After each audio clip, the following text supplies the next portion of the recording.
तो हेलो मेरे प्यारे दोस्तों, आशा करते उम्मीद करते आप अच्छे होंगे, स्वस्थ होंगे और मन लगा के पढ़ाई करते होंगे। ठीक है, आज हम लोग अपने लेक्चर में क्लास 12 के हिस्ट्री का एमवीवीआई ऑब्जेक्टिव करेंगे। ठीक है, लेक्चर 1 हम करा चुके हैं, आज हम लोग लेक्चर 2 करेंगे। क्या चीज? लेक्चर 2 पढ़ेंगे। ठीक है, और एमवीवीआई आपके लिए क्लास रहेगा। ठीक है, तो चैप्टर 2 नंबर पढ़ेंगे हम लोग। कितने नंबर चैप्टर पढ़ेंगे? तो चैप्टर नंबर 2 पढ़ेंगे। ठीक है, तो पार्ट 2 राजा, किसान और नगर। ठीक है, क्लास 12 के हिस्ट्री के लिए एमवीवीआई रहेगा ऑब्जेक्टिव। ठीक है, और एमवीवीआई ऑब्जेक्टिव है क्लास 12th का है, और चैप्टर नंबर 2 है राजा, किसान और नगर। इसका हम लोग लेक्चर 1 कर चुके हैं। आज हम लेक्चर 2 पढ़ेंगे। क्या चीज? लेक्चर 2 और खत्म। लेक्चर 2 और खत्म, इतना ही ऑब्जेक्टिव है। अगर आपके एग्जाम में पूछेगा तो इतना ऑब्जेक्टिव में से आप अगर पढ़ लेते हैं तो आपको बन जाएगा। जितने भी सवाल रहेंगे आपके ऑब्जेक्टिव का चैप्टर नंबर 2 से बन जाएंगे। ठीक है, तो हम लोग पिछले वीडियो में कितने ऑब्जेक्टिव तक पढ़ चुके थे? तो 40 ऑब्जेक्टिव पढ़ चुके थे। ठीक है, कितने ऑब्जेक्टिव पढ़ चुके थे? 40। आज उसके बाद हम लोगों का क्या करना है? पढ़ना है। ठीक है, 40 के बाद से पढ़ना है और खत्म। तो 40 के बाद से पहला क्वेश्चन क्या है? 41 नंबर क्वेश्चन है। ठीक है, 40 के बाद 41 नंबर क्वेश्चन है पहला। चलिए आ गया। 41 नंबर क्वेश्चन है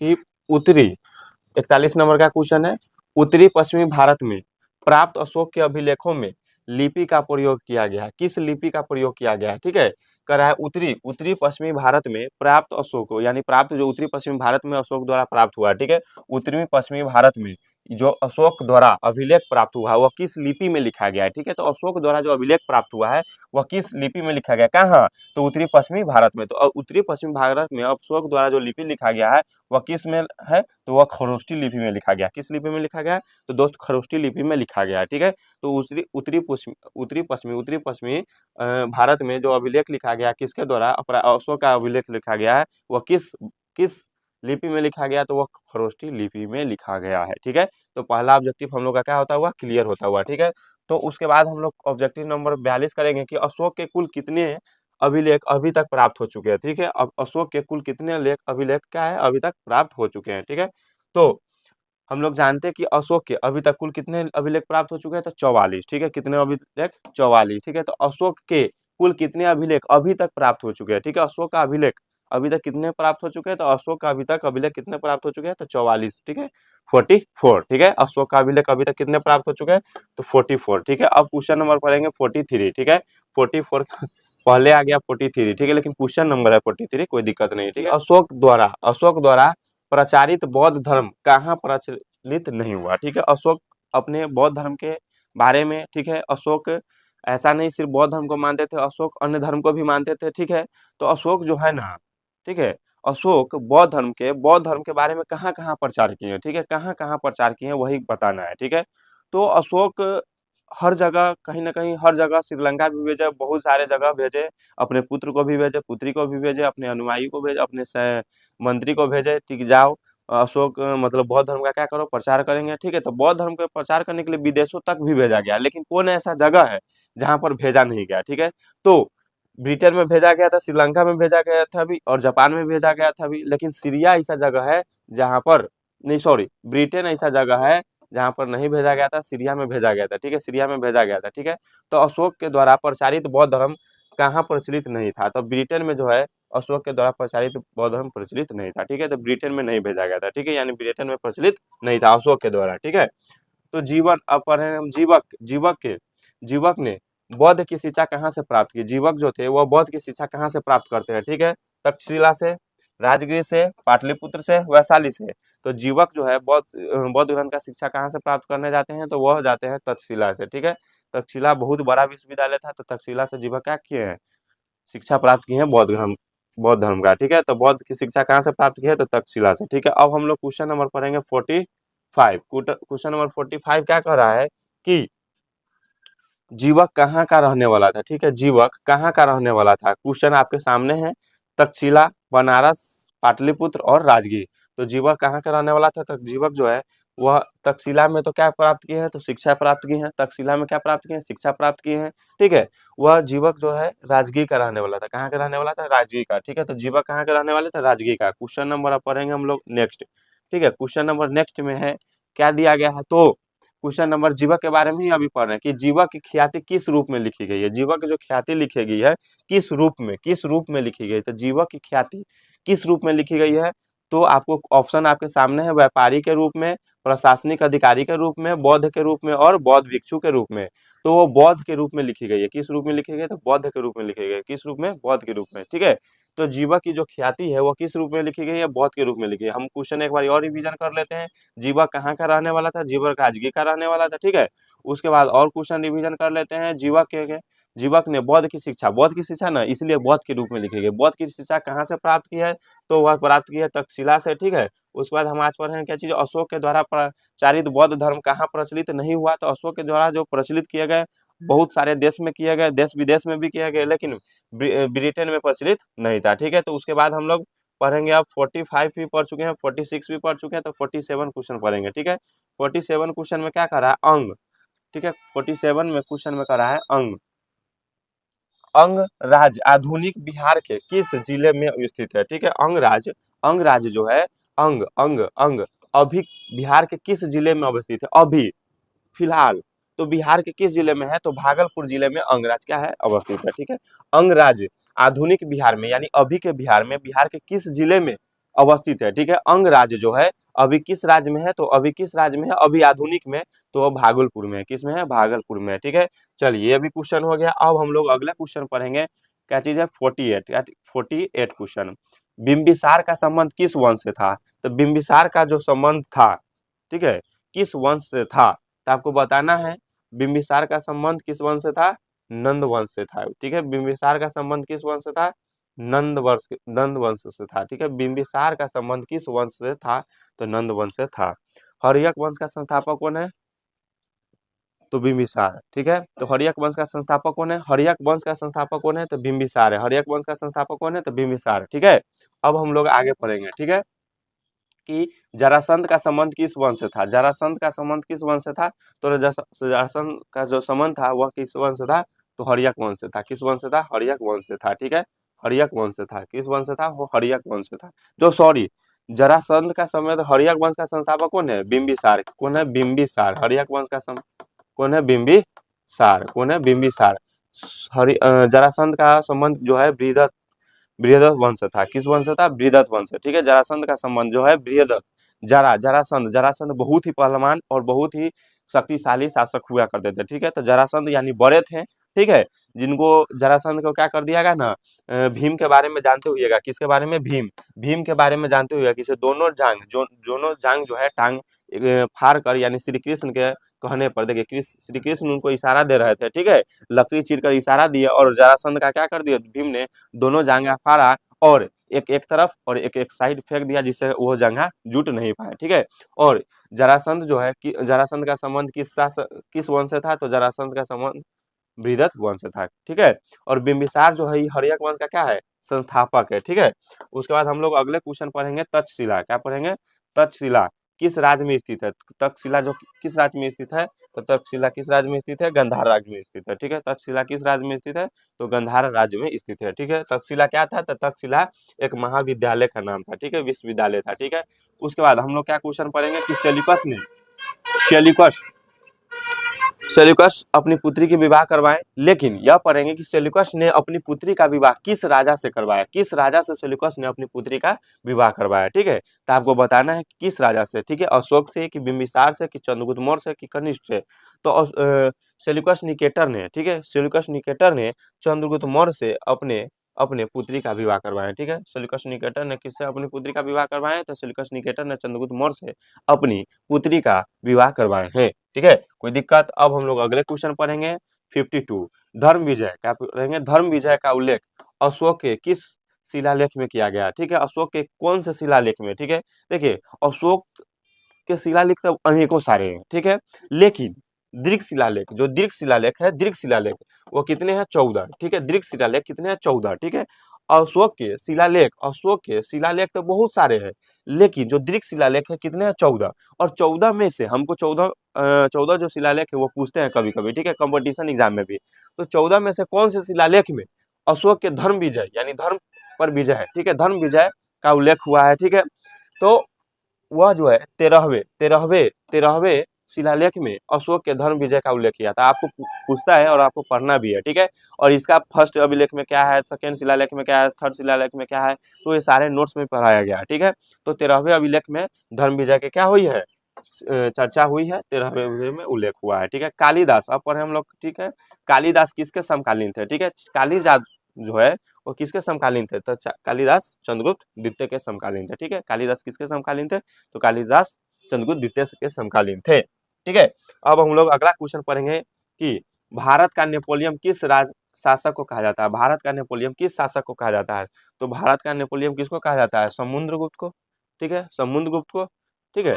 भारत का जो नेपोलियन है, नेपोलियन नेपोलियन किसको कहा जाता है, तो समुद्रगुप्त को कहा जाता है, ठीक है। नेपोलियन किसको कहा जाता है, समुद्रगुप्त को कहा जाता है, ठीक है। चलिए अब आगे हम लोग क्या पढ़ते हैं, क्वेश्चन नंबर 55, मगध की प्राचीनतम राजधानी, ठीक है। मगध की पहले राजधानी कौन हुआ करती थी, मगध की प्राचीनतम यानी पहले राजधानी कौन हुआ करती थी, मगध ने सबसे पहले किसको राजधानी बनाया, मगध की राजधानी कौन है, वैशाली, ठीक है। कौन हुआ करती थी, वैशाली, मगध की राजधानी कौन हुआ करती थी पहले, तो वैशाली हुआ करती थी, ठीक है। तो मगध की राजधानी पहले वैशाली नहीं, सॉरी सॉरी सॉरी, मगध की राजधानी वैशाली थोड़ी ना, नहीं नहीं, मगध की राजधानी बाद में, पहले सबसे पहले कौन हुआ करती थी, राजगीर, ठीक है। कौन हुआ करती थी, राजगीर, ठीक है। राजगीर, मगध की राजधानी कौन हुआ करती थी, राजगीर, ठीक है। तो मगध की राजधानी जो है वो कहाँ थी, तो राजगीर, राजगीर, ठीक है, राजगीर, ठीक है। अब हम लोग अगले क्वेश्चन पढ़ेंगे, ठीक है। अगले क्वेश्चन में दिया गया है क्या चीज, 56 की मगध की प्राचीनतम गजवंश, ठीक है। कौन, गजवंश, तो मगध की प्राचीनतम गजवंश कौन था, ठीक है। मगध की प्राचीनतम पुराना गजवंश कौन था, तो मगध की पुराना गजवंश आपके पास ऑप्शन है नंदवंश, मौर्यवंश, हर्यक वंश और शिशुनाग वंश। गजवंश कौन था, तो हर्यक वंश थे, ठीक है। तो मगध की जो प्राचीनतम गजवंश है कौन है, तो हर्यक वंश है, कौन है, हर्यक वंश, ठीक है। अब हम लोग अगला क्वेश्चन पढ़ेंगे कि पाटलिपुत्र का किस गजा ने सर्वप्रथम अपनी गजधानी बनाई, ठीक है। गजधानी या राजधानी कहिए ना, राजधानी, पाटलिपुत्र को किस राजा ने, गजा ने, ठीक है, राजा ने, किस शासक ने, टाइपिंग वाला, किस शासक ने अपनी क्या बनाई, तो राजधानी बनाई, ठीक है। क्या बनाई, तो राजधानी बनाई। तो पाटलिपुत्र को जो है उदयनी ने, किसने, उदयनी ने अपना राजधानी बनाया, ठीक है। पहले हम लोग पढ़े हैं कि राजगीर था, ठीक है। क्वेश्चन यहाँ से रिवीजन करिए तो यहाँ से ही निकल जाएगा, ठीक है, कि मगध की प्राचीनतम राजधानी कौन थी, तो राजगीर थी, ठीक है। और राजगीर को चेंज किए हैं क्योंकि बिंबिसार भी राजगीर को ही राजधानी बनाए थे। बिंबिसार के बाद अजातशत्रु भी आया था, तो और अजातशत्रु के बाद उदयनी जो हुए थे, अजातशत्रु का पुत्र, उदयनी कौन था, तो अजातशत्रु का पुत्र था। उदयनी कौन था, अजातशत्रु का क्या था, पुत्र था, अजातशत्रु का पुत्र था। अजातशत्रु जो थे अपने पिता को मारे और पिता को मार के गद्दी प्राप्त किए थे, ठीक है। और अजातशत्रु को भी उदयनी मारे थे और उदयनी मारकर अपने पिता के जगह पर अपना गद्दी प्राप्त किए थे, ठीक है। तो हम लोग यह जानेंगे कि पाटलिपुत्र का किस शासक ने सर्वप्रथम अपनी राजधानी बनाई, तो पाटलिपुत्र का सबसे पहले किस शासक ने, तो उदयनी ने अपनी राजधानी बनाई है, ठीक है। अब हम लोग अगले क्वेश्चन पढ़ेंगे 58, पाटलिपुत्र नगर की स्थापना उदयनी ने किस संगम पर की, ठीक है। पाटलिपुत्र की स्थापना जो है उदयनी ने किस संगम कर की, तो आपके पास ऑप्शन यहाँ पर है, ठीक है, गंगा, सोन, पुनपुन, इनमें से इन सभी के संगम पर। तो पाटलिपुत्र की जो स्थापना है वह उदयनी ने की, ठीक है, उदयनी ने की, ठीक है, क्योंकि इन्हीं को अपना राजधानी बना है। तो वह किस संगम के यानी किस नदी के संगम पर, तो वह तीनों नदी के संगम पर किए हैं, यानी गंगा नदी के भी, सोन नदी के भी या पुनपुन नदी के भी, ठीक है। तो पाटलिपुत्र नगर की स्थापना उदयनी ने किस नदी के संगम की पर की, तो गंगा नदी, सोन और पुनपुन, तीनों नदी यानी इन सभी के संगम पर किए हैं, ठीक है। अब हम लोग अगले क्वेश्चन पढ़ेंगे, क्या चीज, 59 में क्या है कि रथ मुसल नामक आक्रमण यंत्र का प्रयोग किस जनपद में सबसे पहले किया गया, किस जनपद में सबसे पहले किया गया, ठीक है। तो मगध जनपद में, ठीक है। एक रथ मुसल नामक हथियार था जिसका उपयोग सबसे पहले किसने किया, तो मगध मगध मगध के शासक ने किया, किसके शासक ने, मगध के शासक ने। उसके बाद ताम्रलिपि बंदरगाह अवस्थित है, ताम्रलिपि बंदरगाह जो है कहाँ स्थित है, ठीक है। तो ताम्रलिपि बंदरगाह आपके पास ऑप्शन दिया गया है गुजरात में, केरल में, ठीक है, बंगाल में कि महाराष्ट्र में। तो आपके पास ऑप्शन है जिसमें से आपको बताना है कि बंगाल में अवस्थित है, ठीक है। यानी ताम्रलिपि बंदरगाह कहाँ अवस्थित था, तो वह बंगाल में अवस्थित था, ठीक है। अब हम लोग आगे पढ़ेंगे, ठीक है। 60 सब एमपीबीआई क्वेश्चन सब है, ठीक है। इलाहाबाद का प्रशासित का लेख लेखक कौन है? ठीक है, तो इलाहाबाद का जो प्रशासक है उसका लेखक कौन है?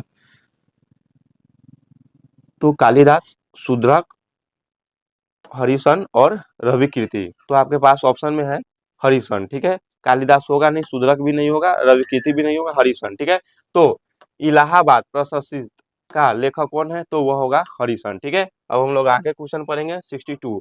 चंपारण भारत के किस शिक्षक संस्थान में अध्ययन किया था? ठीक है, चंपारण ओहो सॉरी, क्वेश्चन चाणक्य चाणक्य हम कह रहे चाणक्य जो है भारत के किस शिक्षण संस्थान में अध्ययन किए थे? ठीक है, कौन से विश्वविद्यालय में चाणक्य जो है अपना शिक्षा ग्रहण किए थे? ठीक है, तो आपके पास ऑप्शन है नालंदा विश्वविद्यालय, तक्षशिला विश्वविद्यालय, विक्रमादित्य विश्वविद्यालय और आनंदपुरी विश्वविद्यालय। तो चाणक्य जो है अपनी शिक्षा कहाँ पूरा किए थे? तक्षशिला में, और तक्षशिला में अपनी शिक्षा पूरा भी किए थे, और तक्षशिला में ही चाणक्य पढ़ाए भी थे। तक्षशिला में ही क्या किए थे? पढ़ाए भी थे। ठीक है, और विद्वान के रूप में जाने भी गए।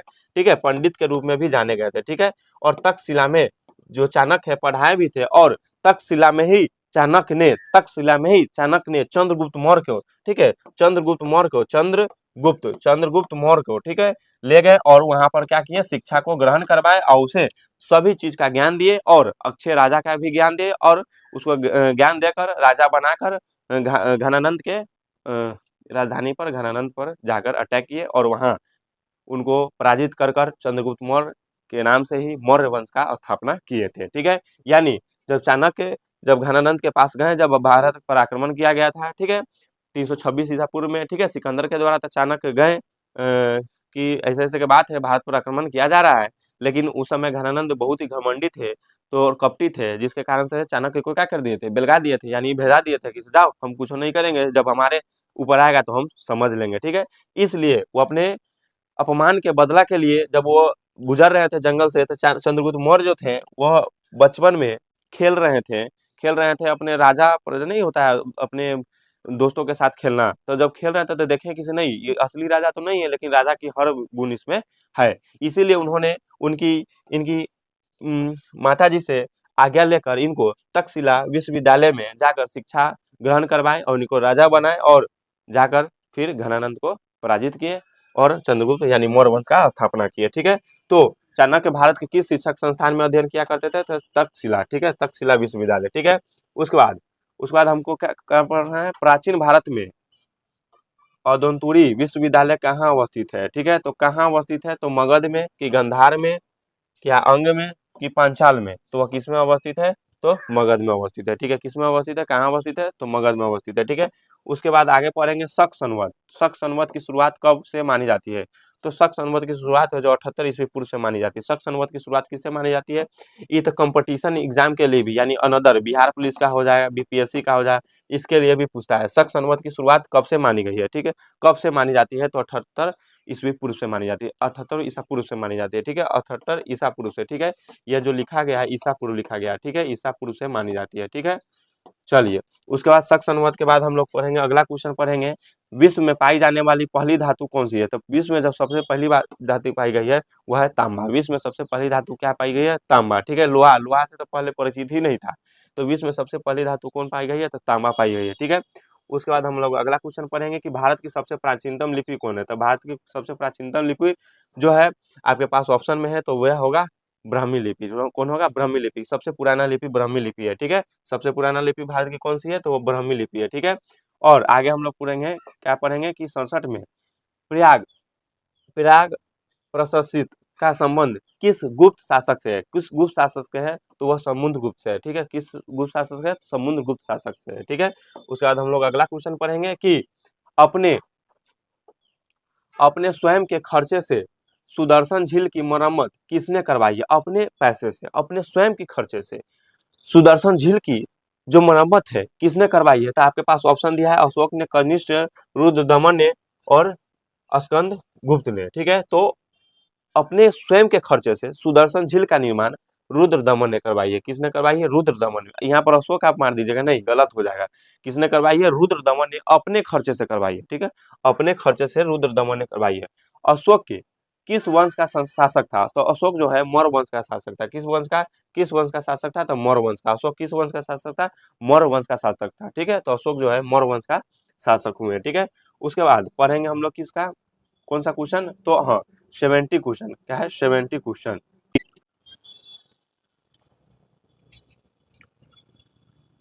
चलिए लाइन कट गया था, कोई बात नहीं, अब हम लोग पढ़ेंगे 71, ठीक है। 71 क्वेश्चन क्या कर रहा है, तो कलिंग की लड़ाई कब लड़ी गई, ठीक है। कलिंग की जो लड़ाई हुई कब हुई, तो कलिंग की लड़ाई जो है ना 261 ईसा पूर्व में हुई थी। कलिंग की लड़ाई कब हुई थी, तो 261 ईसा पूर्व में हुई थी, ठीक है। कलिंग कब युद्ध किया था, कलिंग लड़ाई, कलिंग युद्ध लड़ाई कब हुई थी, तो कलिंग जो लड़ाई है वह 261 ईसा पूर्व में हुई थी, ठीक है। अब लोग 72 नंबर क्वेश्चन पढ़ेंगे, क्या चीज, मुद्रा राक्षस किसकी रचना है, तो मुद्रा राक्षस किसकी रचना है, तो मुद्रा राक्षस कौटिल्य की रचना है, किसकी रचना है, तो मुद्रा राक्षस जो है कौटिल्य की रचना है, ठीक है। कौटिल्य का अर्थशास्त्र का भी रचना है, तो मुद्रा राक्षस किसकी रचना है, तो मुद्रा राक्षस जो है कौटिल्य की रचना है, किसकी रचना है, कौटिल्य की रचना है, ठीक है। अब हम लोग अगला क्वेश्चन पढ़ेंगे, क्या चीज, तो 73 पढ़ेंगे, ठीक है। 73 पढ़ेंगे। 73 क्वेश्चन क्या कर रहा है, तो वेदों की संख्या कितनी है, तो वेदों की संख्या वो कितनी है, तो वेदों की संख्या 4 है। कौन कौन है, तो ऋग्वेद, ठीक है, ऋग्वेद, ठीक है, ऋग्वेद, यजुर्वेद, यजुर्वेद, अथर्ववेद, पहले सामवेद, उसके बाद अथर्ववेद, ठीक है, अथर्ववेद, ठीक है। तो वेदों की संख्या कितनी है, तो 4, वेदों की संख्या कितनी है, 4, ऋग्वेद, यजुर्वेद, सामवेद और अथर्ववेद, ठीक है। तो वेदों की संख्या कितनी है, 4, एमबीबीआई क्वेश्चन ये रहेगा आपके लिए, ठीक है। उसके बाद कनिष्क का राजारोहण कब हुआ, तो कनिष्क का जो राजारोहण है, क्या 44 ईसा पूर्व में हुआ था, कि 48 और 70 ईसा पूर्व में हुआ था, कि 88 ईसा पूर्व में हुआ था, कि 98 ईसा पूर्व में हुआ था, तो कनिष्क का राजारोहण कब हुआ था, तो 78 ईसा पूर्व में हुआ था, कब हुआ था, तो 78 ईसा पूर्व में हुआ था, ठीक है। कनिष्क का जो राजारोहण है, राज्यारोहण किस कब हुआ था, तो 78 ईसा पूर्व में हुआ था, ठीक है, 78 ईसा पूर्व में हुआ था, ठीक है, 78 ईसा पूर्व में हुआ था। तो कनिष्क कनिष्क का राजारोहण कब हुआ था, तो 78 ईसा पूर्व में हुआ था, ठीक है। उसके बाद 75 नंबर क्वेश्चन पढ़ेंगे, मालवी का मालवी का अग्निमित्र किसकी रचना है, तो वह कालिदास, पतंजलि, कलहन और विशाखा दत्त। आपको ऑप्शन में दिया गया है, आपके ऑप्शन से कौन सेटिबल है, तो जो देखिए यहाँ पर क्वेश्चन क्या कर रहा है, मालविका अग्निमित्र सॉरी, मालविका मालविका अग्निमित्र किसकी रचना है, तो मालविका मित्र जो है कालिदास की रचना है, ठीक है, किसकी रचना है, कालिदास की, ठीक है, किसकी रचना है, कालिदास की। प्रयाग प्रशस्ति स्तंभ अभिलेख किस लिपि में लिखा गया है, तो किस लिपि में लिखा गया हो, तो ब्राह्मी लिपि में लिखा गया है, ठीक है। प्रयाग प्रशस्ति स्तंभ अभिलेख किस में लिखा गया है, ब्राह्मी लिपि में लिखा गया है, ठीक है। ये ऊपर भी क्वेश्चन आया था। उसके बाद क्वेश्चन नंबर 77 है कि धम्म महामात्रो किसने नियुक्त किया, धम्म महामात्रों को किसने नियुक्त किया था, ठीक है। धम्म महामात्रों के अशोक ने किया, अशोक का धम्म, ठीक है। तो धम्म महामात्रों को किसने नियुक्त किया, तो धम्म महामात्रों को अशोक ने नियुक्त किया है, किसने नियुक्त किया, तो अशोक ने नियुक्त किया है, ठीक है।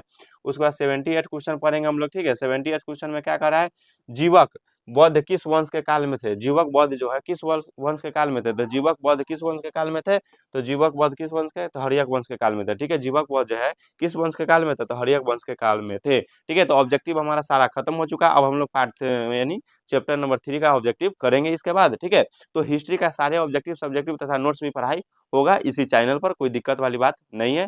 फिर मिलेंगे हम लोग इसी के साथ नेक्स्ट वीडियो में, तब तक के लिए जय हिंद जय भारत। अब अगर आपको इसका पीडीएफ चाहिए तो आप व्हाट्सएप नंबर पर जुड़ जाइएगा, ठीक है।